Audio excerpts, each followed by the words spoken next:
Ever feel like Gemini talks too long and you just want to jump in? Good news, you can interrupt it while it's speaking.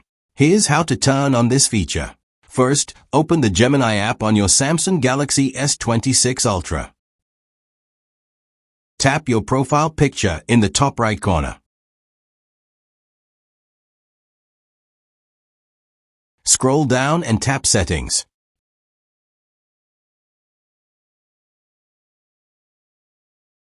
Now, look for Interrupt Live Responses. This feature lets you speak to interrupt Gemini during live chats. Turn it on. Once enabled, try starting a conversation with Gemini.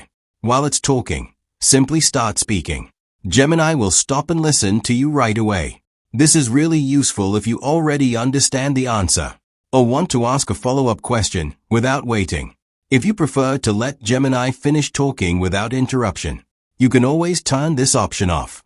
Just go back to the same setting and disable it.